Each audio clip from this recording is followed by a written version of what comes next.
above as well as under the water. Sperm whales, schools of mobular rays, blue sharks find rich feeding grounds in the channels between the islands.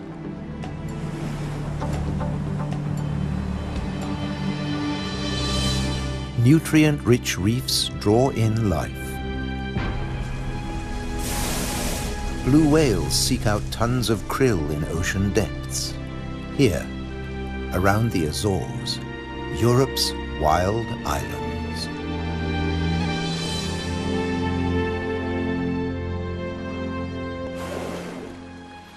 A family of false killer whales cruise the ocean on the lookout for prey. A blue shark patrols alone. Shoalfish confuse single predators. But when they meet false killer whales, the water boils. An individual false killer whale dives down with its prey.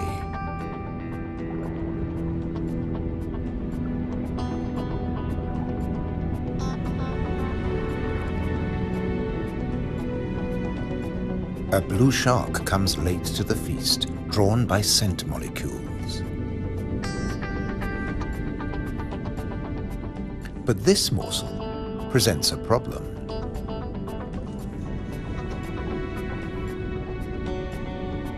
With jaws not made for chewing, it'll never swallow this tail fin.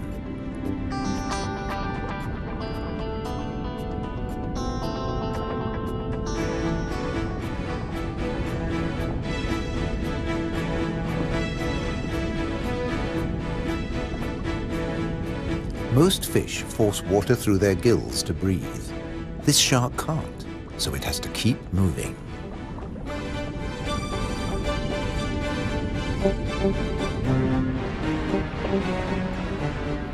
Near the surface, another blue shark is demolishing a tuna.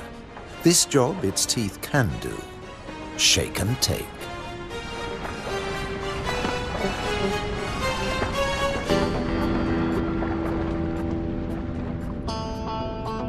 Fragments streaming from its gills float to the surface.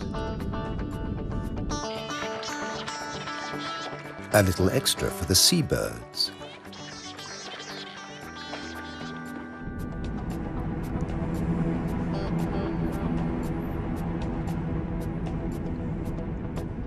Not all the remains go up.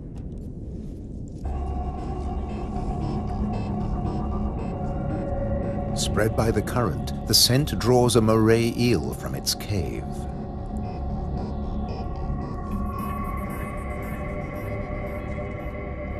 Sea bream, triggerfish, and painted combers are on its tail.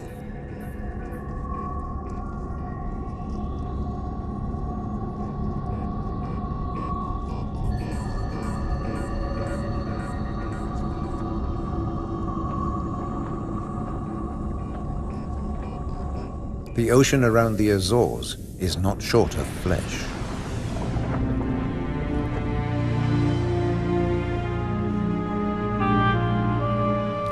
And yet above the water, the islands themselves have no large wild animals. When Portuguese sailors landed on the Azores in 1427, these first humans found no vertebrates at all, except birds and two small species of bat. The birds evolved over time. This variant of the grey wagtail lives only on the Azores.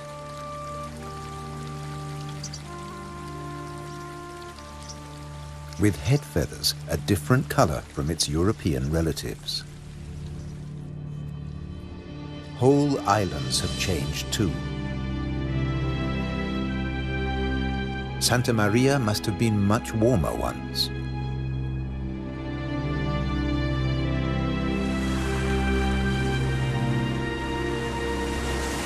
Many of these ocean fossils belong to extinct species that once lived in warmer waters.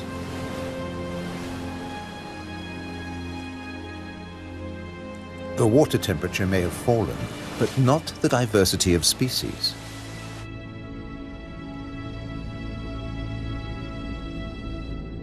After nearly 6 centuries of human habitation, the seas around these volcanic islands are still largely unexplored.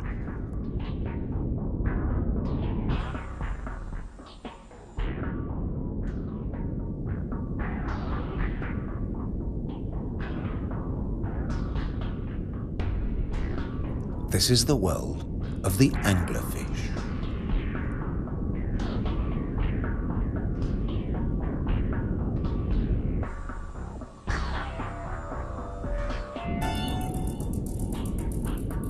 A 1,000 meters down, this pink frogmouth ignores the pressure of 100 kilos per square centimeter.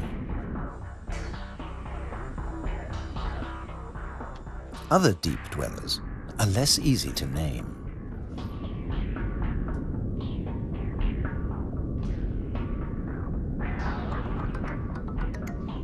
In the darkness, it's easy to underestimate your prey. It has to fit into your stomach.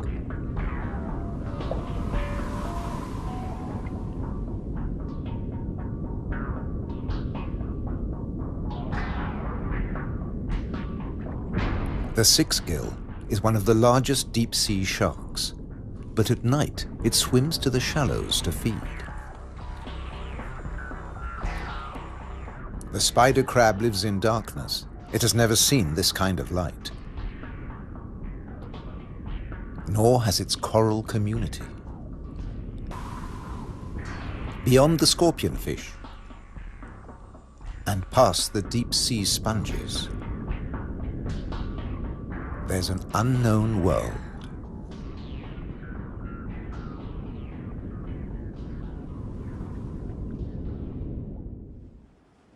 Imagine the Atlantic between Europe and America 8 million years ago.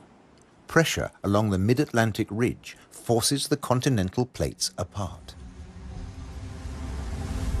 Volcanoes pierce the surface on both the Eurasian and the American side. The Azores.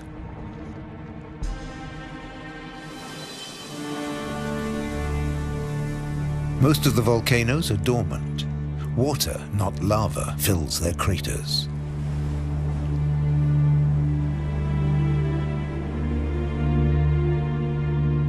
Sometimes only crater edges rear from the sea, worn down by the elements.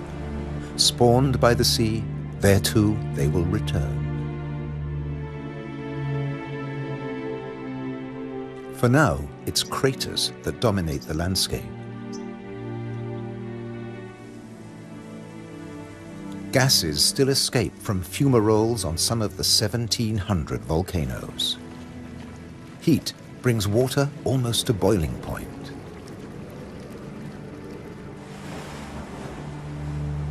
A massive eruption hit Fayal Island 60 years ago.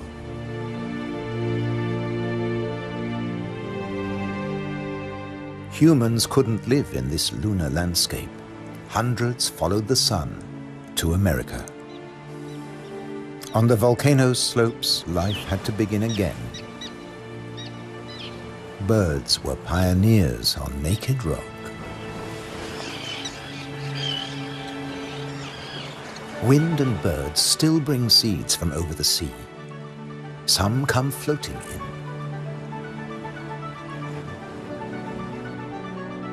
Humans brought the Hottentot fig, and plants create the first soil on bare rock.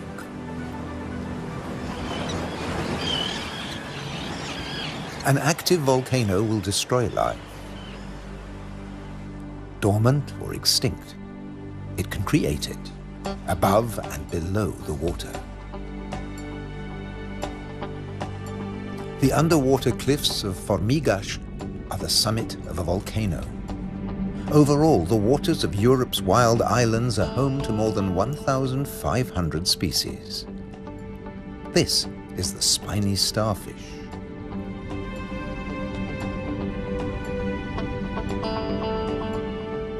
There are 530 fish species, like the damselfish, swarming along reef ledges.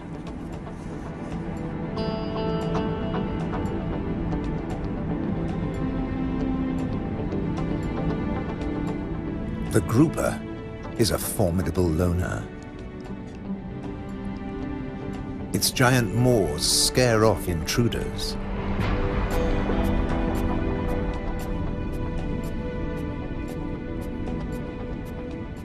The barred hogfish is a lot prettier than its name.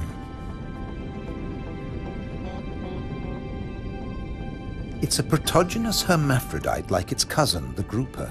It starts off female until it reaches a certain length.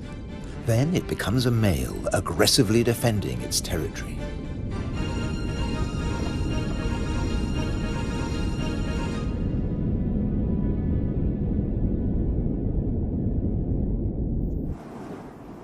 The archipelago's weather changes too, up to 4 seasons in a single day.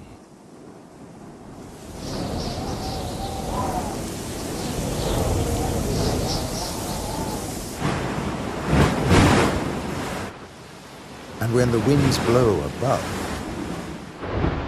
down below, no one is safe. The storm surge tears into the sea floor. But turbulence won't deter European eels from their prey. They're adaptable, living equally happily in salt and in fresh water. This is just swell. Heavy surf stirs up food. For some, that means come out and eat. For others, take cover. The powerful grouper hides in his rock grotto.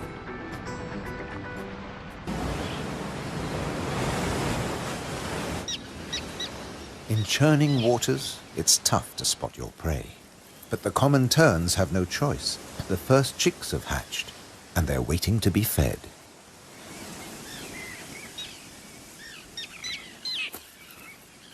Elsewhere, adults are still brooding.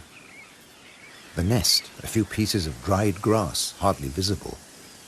The parents sit in turn for 3 weeks. Their beak, both dagger and tweezers, is perfect for catching small fish.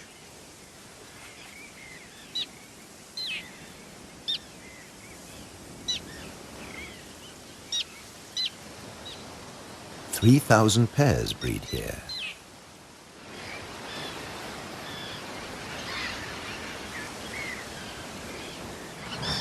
Typically, each couple lays 3 eggs.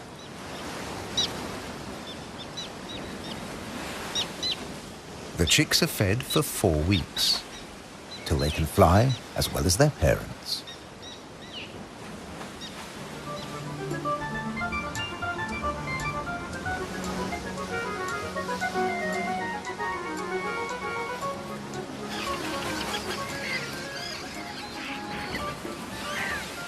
Then they're ready for takeoff on the long journey to South Africa.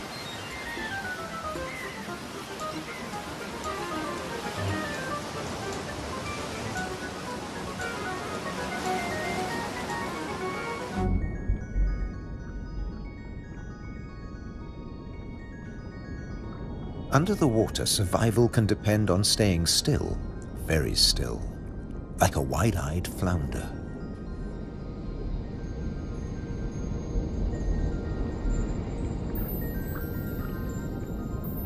With his general-purpose military markings, the Guinean pufferfish doesn't mind being seen.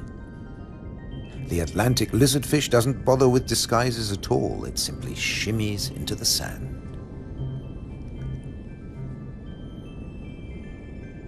This may fool both its prey and its predators.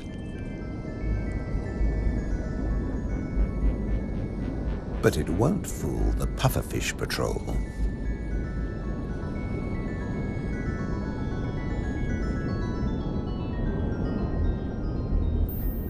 The shamefaced crab folds its pincers to protect its gills and digs itself in.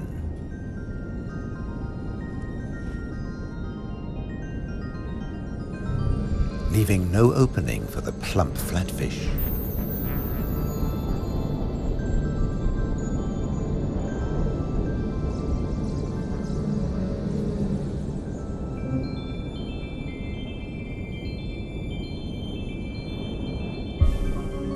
Bye. A starfish flees at top speed from a marauding snail.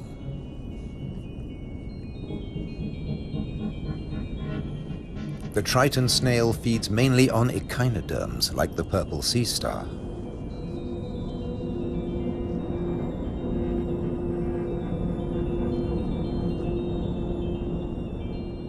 It's no big deal for an octopus. No pickings for it here.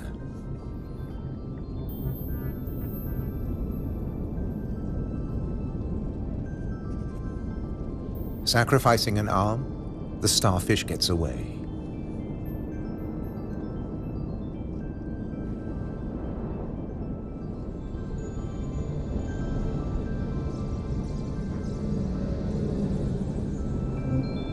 It's escaped with its life, and the limb will grow again. These wild islands in the Atlantic are a freshwater reservoir. Vast amounts of seawater vaporize in the warm ocean air, and freed of salt, they unload onto the Atlantic islands.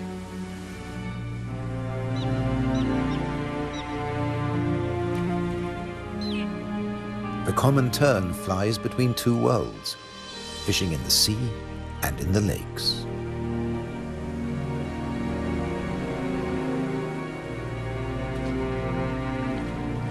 Humans brought the freshwater fish to these islands. Water flows straight off the impervious lava rock.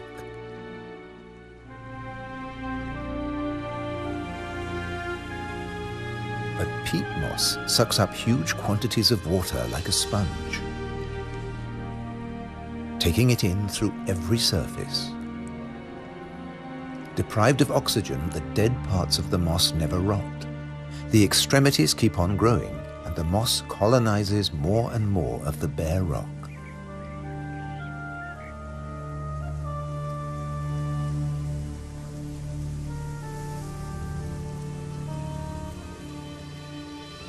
Just beneath, more than 270 caves pierce these wild islands, dark and cold. Perfect for isopods, crustaceans that have their breathing organs in their legs. Or for cyanobacteria, a life form that has existed for nearly 4 billion years. Cooling lava drops create amazing shapes. Shark's teeth. It's a hollow, secret world, just waiting to be filled. Past the undersea threshold of the Azores, it's permanent night. Perfect for a nocturnal common stingray.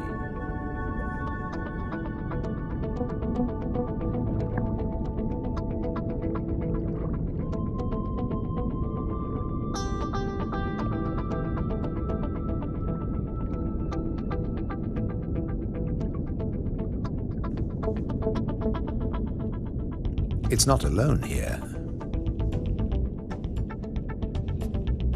Sliding over the cavern walls, unicorn shrimp. In the camera light, combers and scorpionfish snatch at their prey.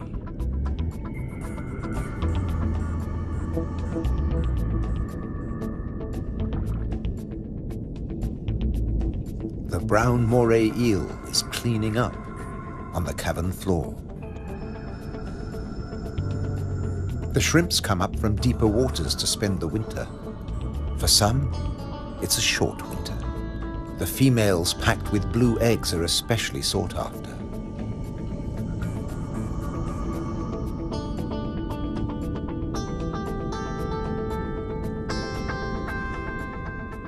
The shrimps also live off crustaceans, their own species. What's left of the moray eel's dinner?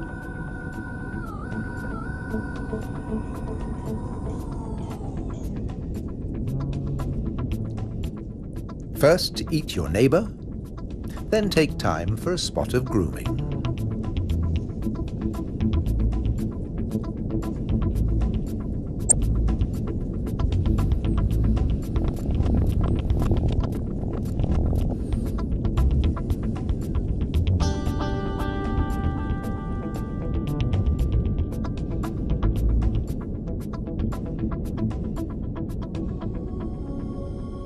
Nearby, on the rocks, an octopus with a human face reaches out.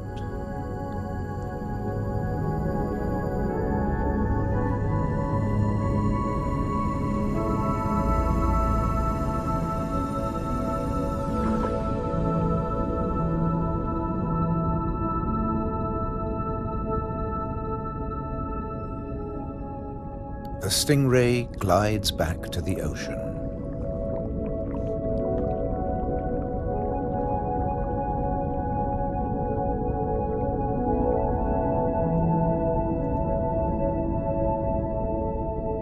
Passing the hundreds of bristleworms growing in front of the cavern.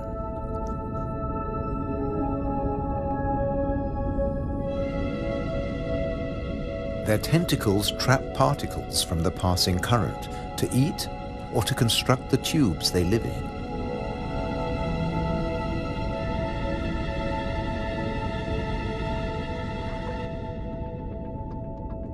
Deeper down is a mysterious place, a rare sight in the Azores, a garden of soft corals. They don't make chalk exoskeletons like their tropical cousins.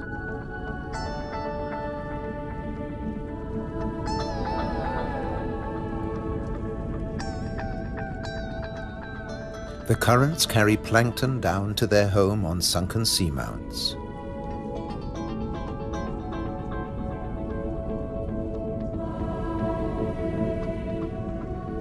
The venomous buried anemone is active only at night. During the day, it contracts. Once, scientists couldn't agree whether corals were plants or animals, so they called them anthozoa, flower animals.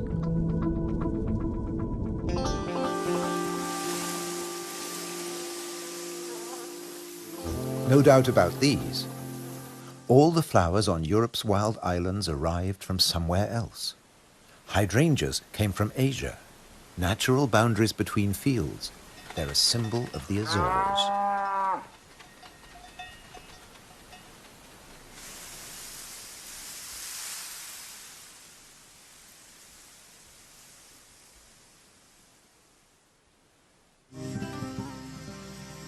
Hundreds of stone walls create hundreds of microclimates for the vines the settlers brought in the 15th century.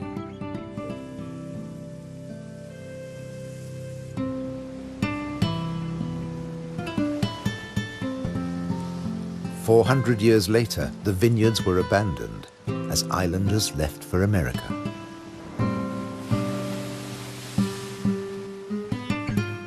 The stone walls became a playground for Madeira lizards. They were brought here by seafarers too. Azores wines are now fashionable again. Nearly 1,000 hectares, more than 2,000 acres of ancient vineyards on the island of Pico have been declared a World Heritage Site by UNESCO. The ruts of ox carts, once the island's only transport. They dragged firewood and building materials for houses and stone walls.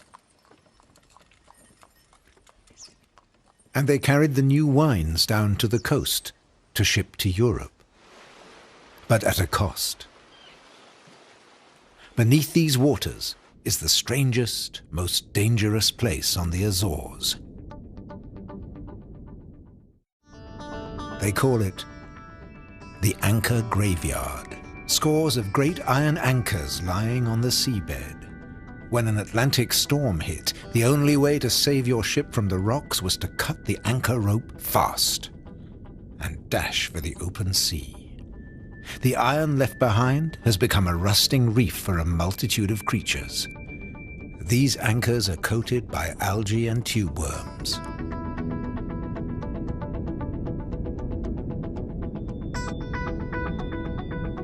A shark's outline protects hiding fish.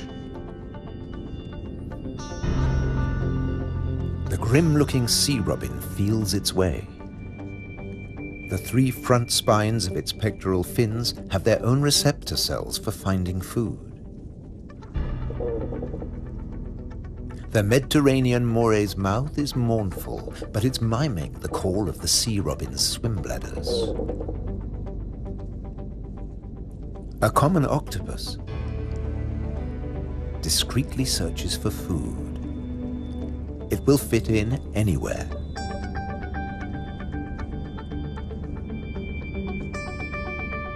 While bearded fireworms clear up the corpses in the anchor graveyard.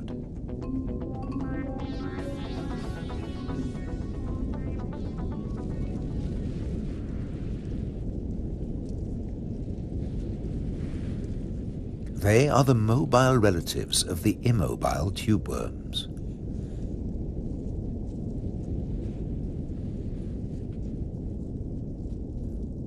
The octopus has found another spot to test its camouflage skills.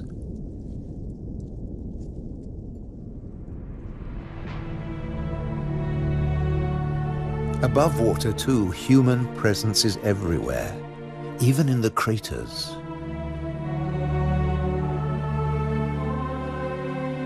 Any straight line means a wall, one that protects the grazing horses and cattle. By keeping the grass short, these domestic animals help the seasonal visitors that have been coming here for thousands of years. The ruddy turnstone digs to find fresh food. Black-bellied plover fly in from Russia on their way to their winter quarters in South America and South Africa.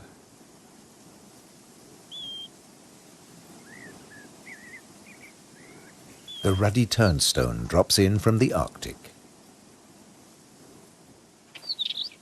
The northern wheatear arrived from Canada via Greenland. The American pipit drifted in from North America. The blackbird? Well, it's here all year round. It's an endemic variety. The male is darker and glossier than its mainland cousin. Birds have to transport their own weight. A little body can be a big advantage on a long journey. But weight doesn't matter to other migrants. They're supported by water.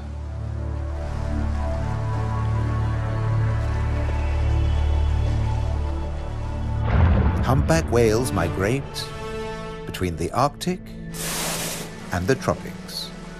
They make a hunchback when they dive, hence the name.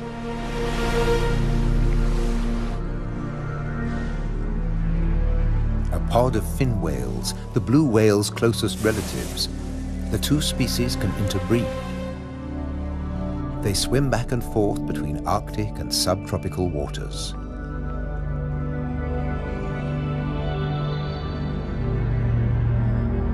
Fin whales and blue whales have their blowhole in the center of their skulls. Sperm whales have theirs on the left.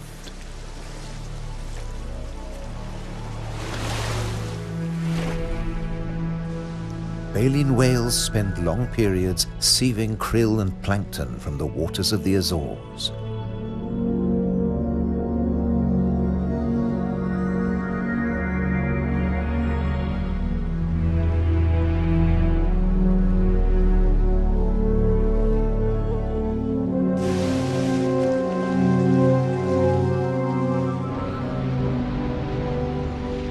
They leave their excreta behind them. It feeds vegetable phytoplankton. Animal plankton eat the phytoplankton, and at the other end of the food chain are fish and the whales themselves. But a great deal of whale food comes from deeper down.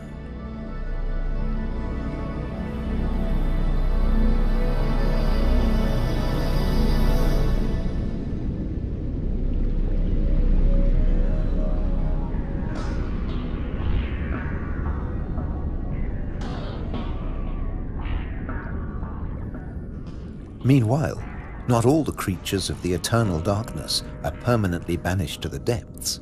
Every night, countless organisms leave the realm of the bizarre anglerfish and rise into shallower waters. Colossal amounts of krill join them on the upward journey. A nightly vertical migration.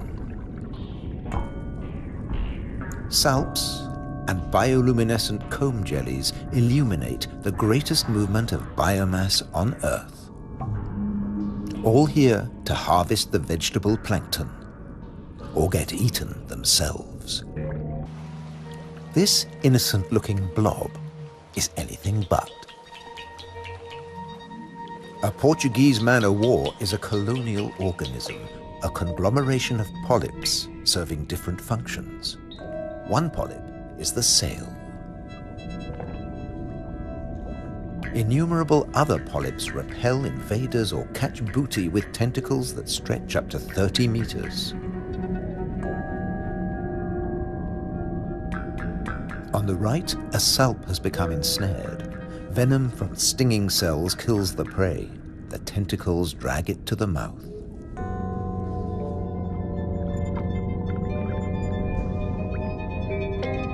Salps are tunicates or sea squirts, more closely related to us than to jellyfish. Delicate bands of muscle rhythmically contract, pumping water through the salp's body, filtering its food.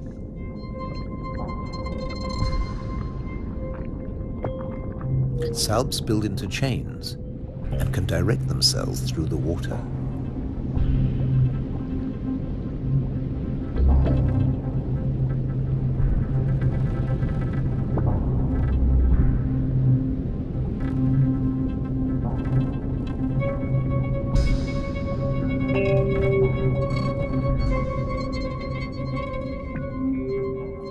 A chain can be up to a meter or longer.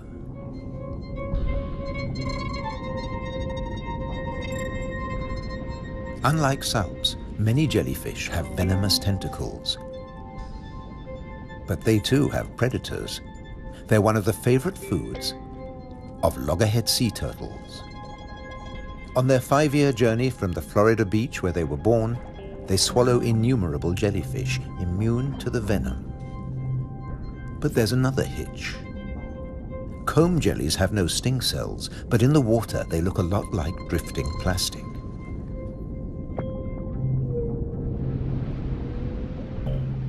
And that's the problem. The turtles try to eat plastic, and it kills them.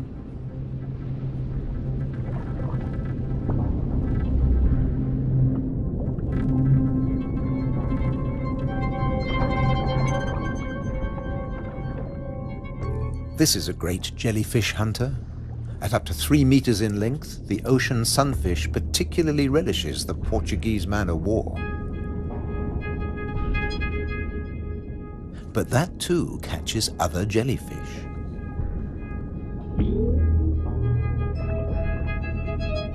The sunfish can dive. This heaviest of all bony fish tears its prey apart in the depths.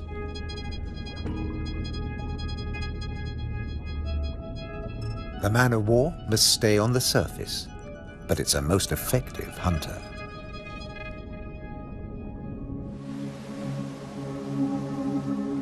The Cory's shearwater also has a successful strategy, at least in its familiar world.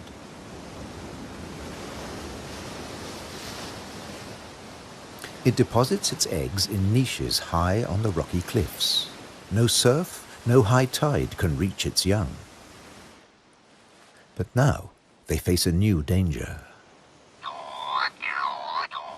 Stray cats.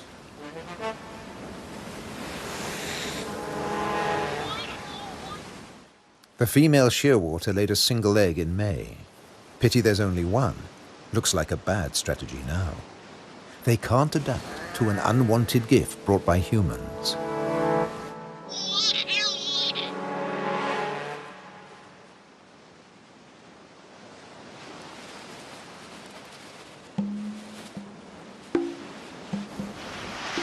On the island of Corvo, more than 80% of predated chicks are the victims of cats.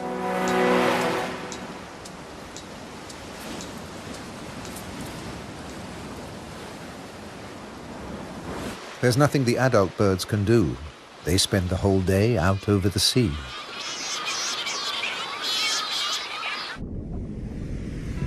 By contrast, periphyton, a mix of algae, bacteria, and microbes, stay where they grow, ruled by time and tide. Some quickly find a home on flotsam and jetsam. Attached and yet mobile, they drift across the ocean. Goose barnacles fix onto hard surfaces. Their cirri grasp plankton from the water. No matter what it's made of, marine debris attracts life forms.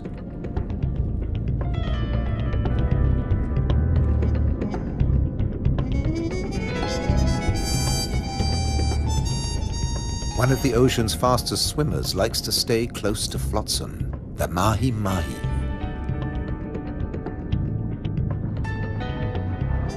Because floats and buoys provide protection in the open sea.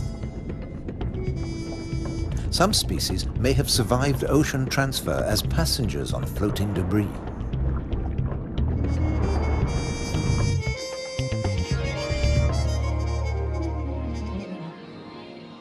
When shearwater breed, dusk brings a deafening chorus. Parent birds calling to their young as they return from the sea.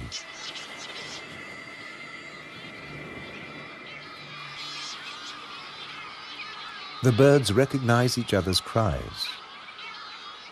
75% of all the world's shearwaters breed in gigantic colonies on the Azores.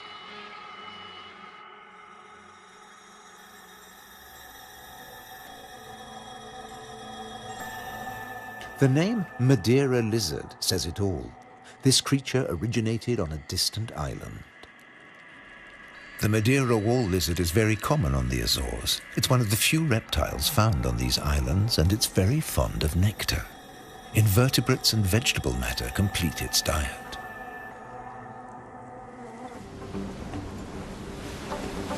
Just across the bay is the domain of a giant. This is the whale shark.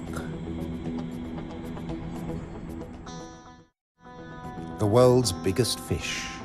That's what 12 meters of muscle and cartilage say about the whale shark. Like mobula rays, it's mainly a plankton eater, but also eats crustaceans and small fish.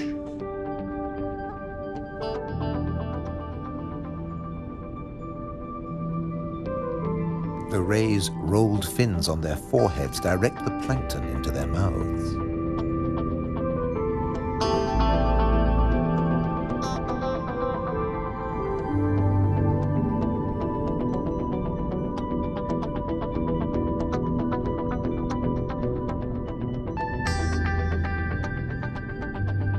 Mobula rays are part of the manta ray family. They cruise in small groups, shadowed by fish using them as cover and picking up their leftovers. Flying in slow motion, the rays dance through the ocean, round the volcanoes.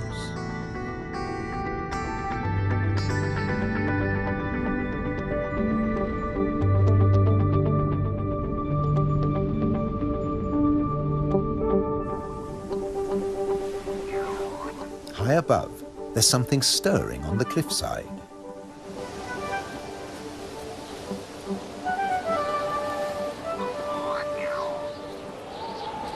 A Cory's shearwater leaves the nest niche for the first time.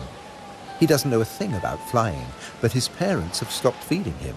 He has to learn to fly as fast as possible, or he'll never have a meal again.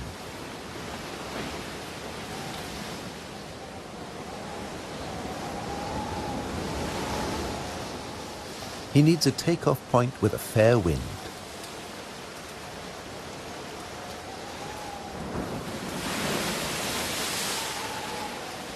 Even on the rocks, he looks unsteady.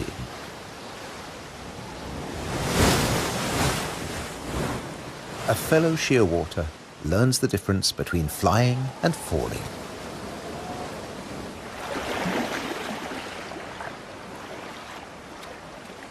If you're already on the surface of the sea, there's nowhere further to fall. But getting aloft is even more difficult.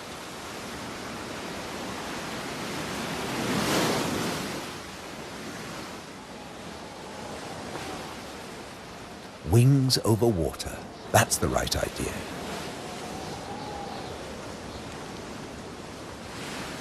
Taking off from the sea in a side wind? Tough even for the experienced.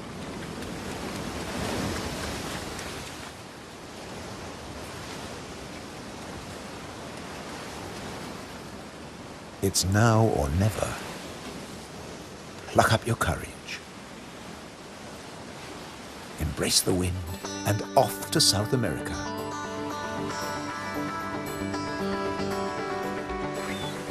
On the Azores, you're either coming or going. In December, with the sheer waters long gone, male sperm whales are returning from their feeding grounds in the Arctic waters. They meet males who were too young to make the journey and mothers with their young calves born while they were away.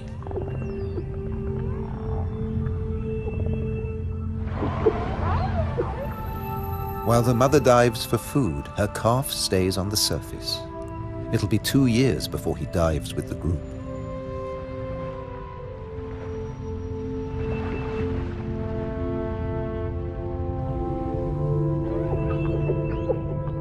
The whales will seek giant squid at a depth of 1,000 meters.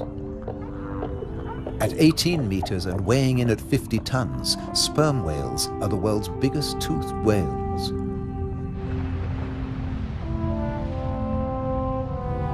The calf will remain alone for up to an hour, defenseless against a possible attack by killer whales.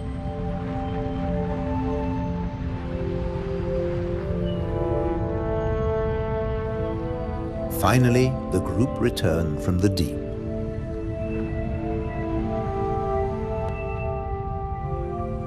The calf is once more under the protection of its mother.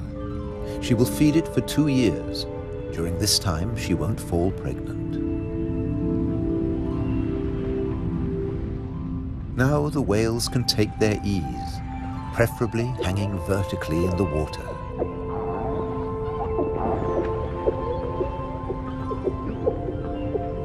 Someday the calf will join the long migration to the Arctic, before returning to Europe's wild islands, the Azores.